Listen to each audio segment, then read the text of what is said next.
Aga na pala. Anong oras na?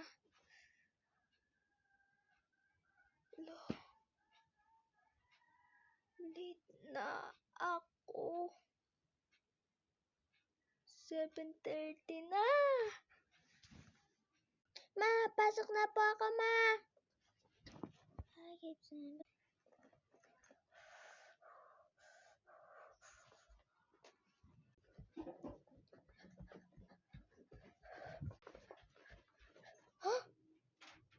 Tay. You know. You're so late, Paupe. Squat dyan.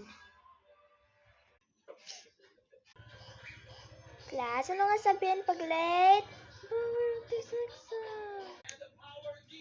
Paupe, pwede ka nang umupo.